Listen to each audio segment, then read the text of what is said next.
Afternoon to you. Glad you're able to join us this Friday. So I'm sure you know a young person in this position. They finished Matric. The marks are not great. Maybe they haven't been able to get into the tertiary institution they wanted to, even if their marks are great. That's how tough it is. There's such demand for spaces at the moment. And the next few years, well, if you're my age, you'll know how important the years from 18 to 25 are. They can shape the course of the rest of your life. So what options are there for young people in this position? Dr. Sandy Malapile is the director of the Second Chance Matric Programme in the Department of Basic Education. Kelebogile Molopyane is the CEO of the technology company AB4IR and founding director of the Drone Council at South Africa. Good afternoon to you both, and thank you for your time this Friday. Dr. Malapile, if I may start with you, if you want to rewrite Matric, what do you have to do? Good evening to you and all your viewers. Thank you for the opportunity.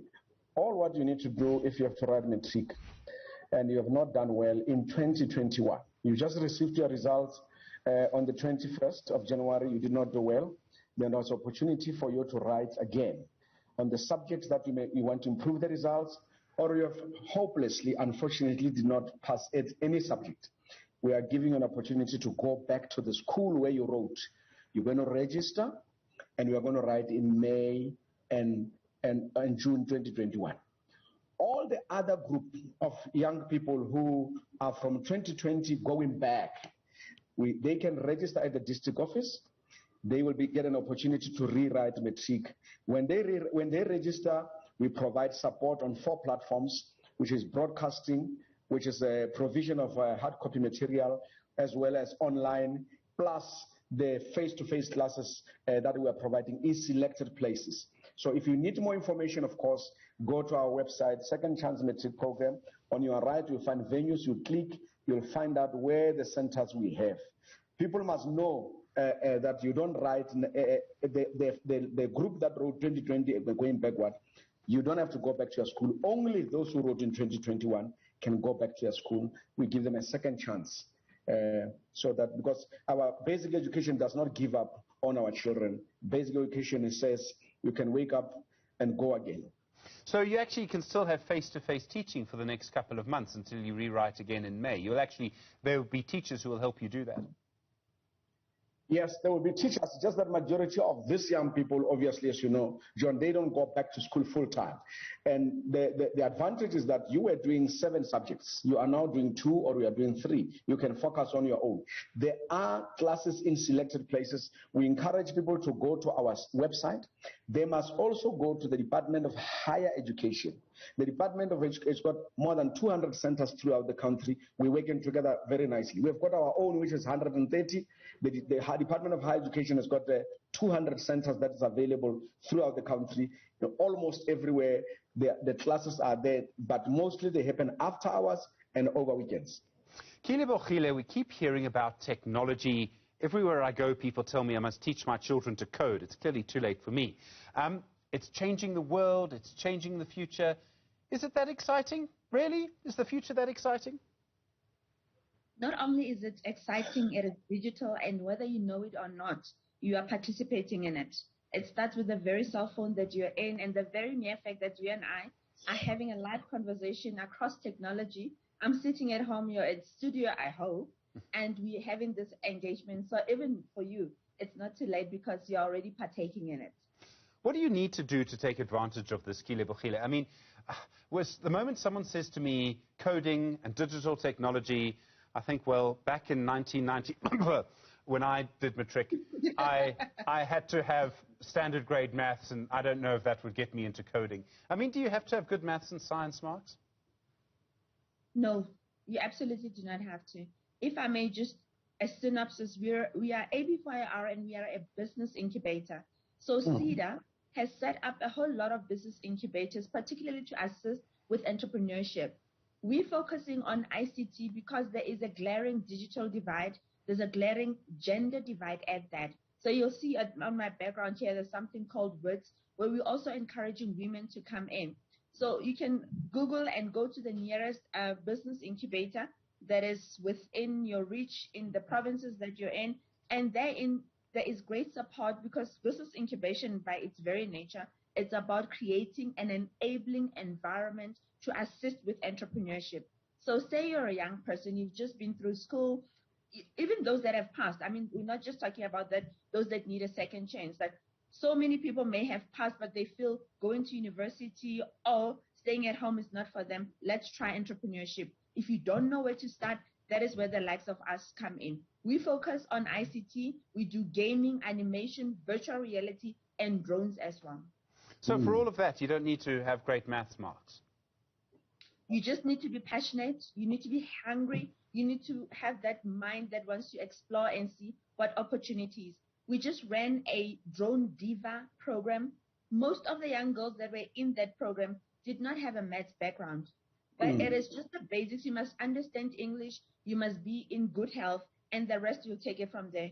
I always say you can teach people skill, but you can't teach them attitude. So if you approach anything with a good attitude, nothing is impossible. I have to agree with that. I mean, it really is all about attitude. Dr. Malapile, I can hear you. I can't see you nod. I can see you nod now, but I could hear you agreeing with that very strongly. It's the same for second chance matriculants, isn't it? Yes. I mean, I've got to tell you, I think nothing would have been worse for me than to have to rewrite matric. I came pretty close. But the point is that actually, if you approach it with the right attitude, you can make a real difference to your life. Indeed, indeed. I mean, John, I have a privilege of having a PhD, but I must confess to you and to the whole country that I had to repeat my matric. I repeated my matric. I did the second chance. I have a PhD. Look where I am. I'm a director of Second Chance. Of course, it's been a long journey, but an attitude will take you very, very far in life to know that failure is not the end. It's just to discover the wrong way of doing something. Yeah. Doctor, I mean, we've had the pandemic. As a result of the pandemic, do you think more people are going to come back to do a second chance matric this year? Are you expecting more numbers in your system simply because people are going to be disappointed because of where we are? In fact, let me go back and say the results that the minister announced on the 20th of January, I'm talking about the whole matric, both full-time and part-time. We had the biggest number in 2021. You know why? Because people start to realize that we have been sitting in-house and we're doing nothing, and time is going by. Before you know it, you have lost 2 years, you've done something, nothing, you're a young person. We have seen young people, the intensity and the query. We have got John, we have got a website that we are using. We have got the email called secondchance@dbe.gov.za is flooded because we have never seen such a high interest and such a high hunger. And trust me, our system online, Second Chance Matric Programme, when you click there, is overloaded. People are waking up at 10 o'clock to register when there's less people there's less traffic. Are you worried that there's not going to be capacity? Are you going to be able to do everything you need to do? No, we're not worried about that because look at it this way. There's a number of young people. The profile of our learners is different. We're dealing with people who are starting their own business. We're starting with people who are volunteering somewhere. We're starting with people who are employed. We're starting people with small children. The different capacity. Half of our people don't come through classes. They study on their own because they are determined. And the good news is, as indicated to you, is that we're providing support and they study at their own pace, and they are not have to do all the 7 subjects at the same time. You just have to do 2 subjects. If you are a slow and you are a tortoise, you're not a hare, you can take 1 subject a year in the next 5 years. After 5 years, most people laugh when I say that. After 5 years, we do what we call combination. We take all the subjects together and put it in one certificate and give you a matric certificate. When somebody looks at your matric certificate, they may never know that you repeated so many times. Second chance is the best way to go. I've been reporting and talking about education for many years. I didn't know that you could actually do it like that. I've learned something. Kelebogile, I mean, you must see people come in with a hunger. And I think for 2 reasons. One is that for so many young people, there are not many opportunities. You're clearly able to help them grow their opportunities. You're able to help them grow into people who are going to take charge of their lives, have an income for themselves and their family, do something exciting. Yes, yes. I must say, we're based at the Tshwane South TVET College in Mabopane, right? It's a township, and we underestimate the capacity that lies in the township, particularly because we're such a high-end incubator where we have all sorts of machinery. Like I said, we're doing gaming, animation, and virtual reality. The kind of things that you would think your average child has no idea what that is about. So with the various programs that we have run, we've done coding, we've done introduction to gaming, we've done drones, as I said, and it's amazing the wealth of knowledge that they come with, and they just need you to push them just a little bit further, you know. Access to internet is something that is a problem in South Africa. So our facilities enable them to come there and use good bandwidth, kind of fast internet, which is one of the things that we are offering as part of being an incubation center based in the townships. They're doing animation. We ran a program in October. You must see the amount of beautiful exhibition that came out of that. And you'd be pleased. I mean, we're putting it out there. We're selling it for them. And it's amazing, the uptake. So just because they're in the township, it does not mean that they're incapable. It just means that there's just not enough resources that's made available to them within their reach. Kelebogile, I mean, you put your finger on something that I think is absolutely vital, which is, you know, access not to the internet, not just to WhatsApp, but high-speed, quality, reliable. I'm talking fiber internet, right? Now, maybe in parts of Mabopane, your campus has it, but I mean, I'm almost certain that you don't have it in Kroonstad or in Umlazi. If we had a country where we had proper high-speed internet, and I'm thinking of the communications minister, all the last 10 of them, if we had a system that actually worked, how different would our country be for young people right now? Mind-blowing, hey? I mean, that we have it right now does not mean we had it when we started.